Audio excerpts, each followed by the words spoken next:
안녕하세요. 박재원입니다. 굿모닝입니다. 오늘도 1% 부자의 법칙, 오늘부터는 4장 자신의 지혜를 남에게 가르쳐주라. 5개의 작은 카테고리가 있어요. 지혜를 나누어주는 균형의 법칙, 외부에서의 문제에 답을 얻을 수 있다. 구체적인 목표를 구체적인 말로 표현하라. 운 좋은 사람은 부탁도 많이 받는다. 무능력한 사람이 성공한다. 무능력한 사람이 성공한다. 흥미롭습니다. 꼭 읽어보고 싶은데 처음부터 읽어야죠. 지혜를 나누어주는 균형의 법칙 읽어드리겠습니다.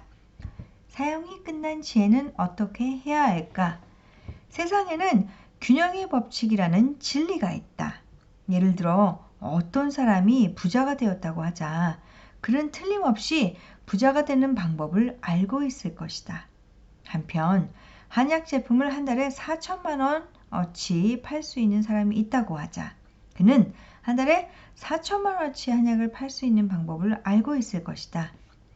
이 두 사람은 앞으로 무엇을 해야 풍요롭고 행복한 삶을 맞이할 수 있을까? 자신이 알고 있는 방법을 다른 사람에게도 가르쳐 주어야 한다.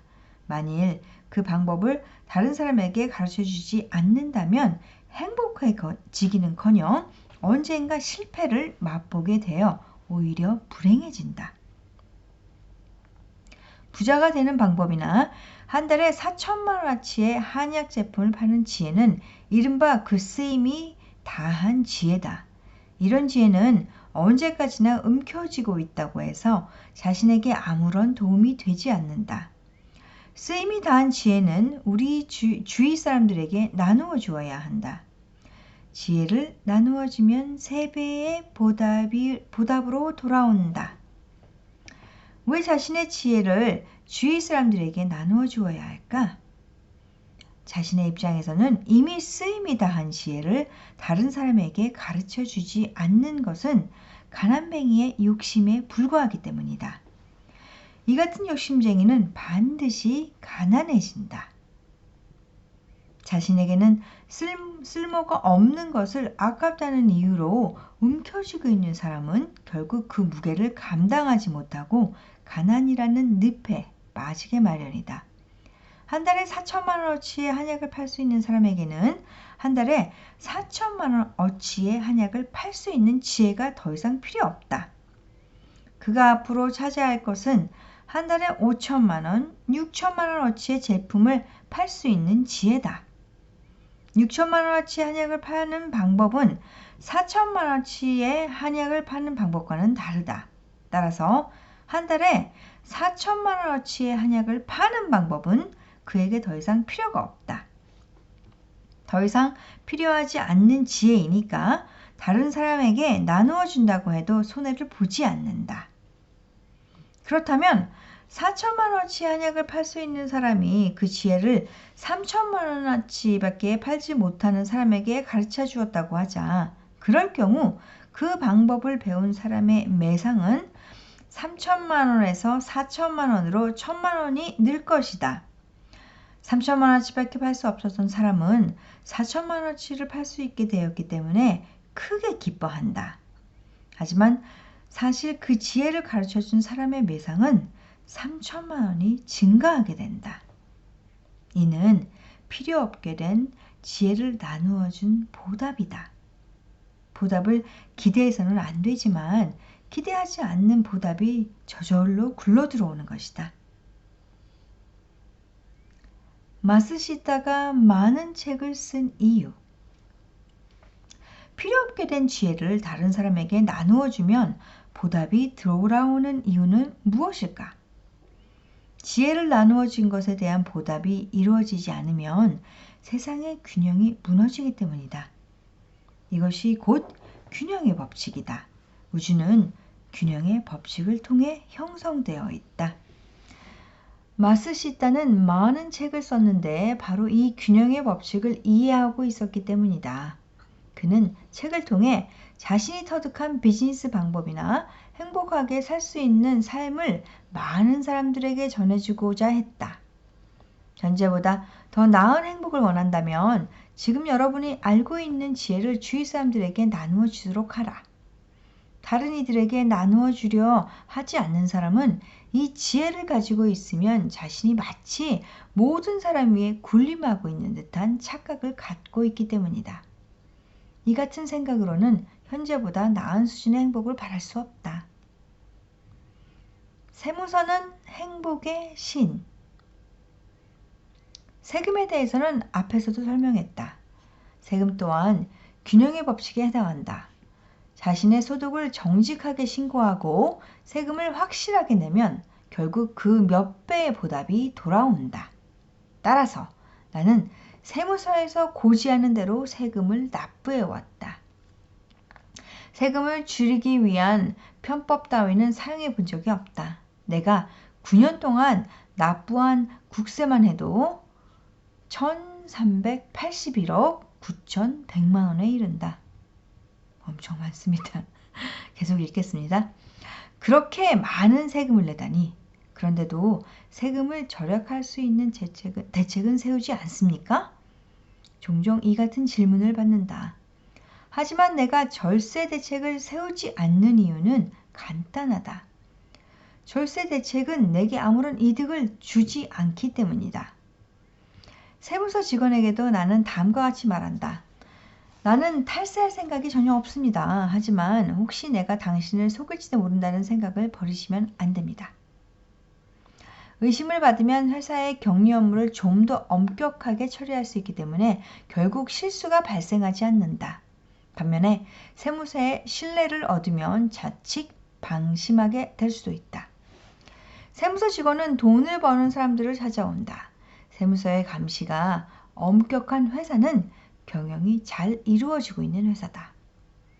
사업이 잘 되기 때문에 세무서의 직원이 찾아온다. 또한 세무서의 직원이 찾아오면 사업은 더욱 잘 된다. 사업에 있어서 세무서란 복을 관장하는 신의 다름 아니다. 세무서 직원들이 찾아오지 않는 회사는 문을 닫아야 한다. 세금은 매우 중요한 돈. 세금은 언젠가 반드시 치러야 한다. 그렇다면 처음부터 적극적으로 지불하는 것이 당연히 마음 편하다.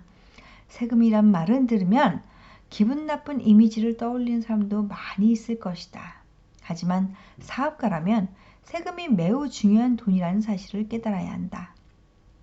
사업가는 안정된 사회 기틀 안에서 마음 놓고 비즈니스를 할 수 있기 때문에 살아남을 수 있다.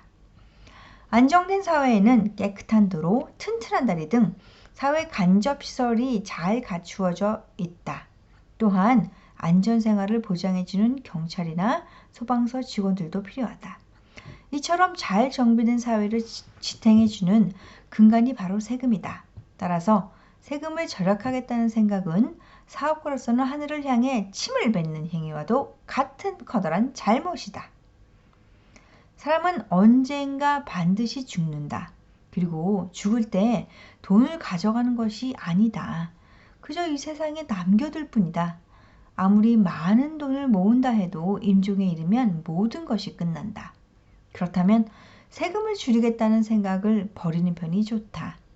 이 세상을 좀 더 나은 세상으로 만들기 위해 사용하는 것이 결국 자신을 위한 행동이 된다. 즐거운 마음으로 세금을 내라. 그렇다고 내가 세금을 내는 것을 좋아한다는 의미는 결코 아니다. 세무서에 세금을 내는 대신 그 돈을 좀 더 즐거운 일에 사용하고 싶다는 생각을 할 때도 종종 있다. 직원이나 고객과 함께 즐거운 시간을 보내기 위해 사용하고 싶은 것이다. 납세의 의무는 헌법으로 정해져 있다. 그렇다면 떨떠름한 마음보다는 즐거운 마음으로 세금을 내는 편이 훨씬 바람직하다. 올해는 가장 성실한 납세자가 되자. 이런 생각을 바탕으로 나는 직원들과 함께 세금 납부를 즐긴다. 모두 즐거운 마음으로 벌어들인 돈을 즐거운 마음으로 세무서에 납부한다. 그 돈으로 많은 사람들이 행복해질 수 있다는 생각을 하면 저절로 마음이 뿌듯해진다. 하지만 세상에는 작은 이익에 눈이 어두워진 나머지 자신에게 부여된 세금을 속이려는 사람들이 있다. 이 같은 사람들은 언젠가 반드시 마이너스의 보답에 의해 적발된다. 그리고 엄청난 벌금을 치르면서 균형을 잃는다. 이는 비단 세금에만 해당된 문제가 아니다. 세상에 존재하는 모든 사상은 균형의 법칙에 따라 움직인다는 사실을 잊지 말아야 한다.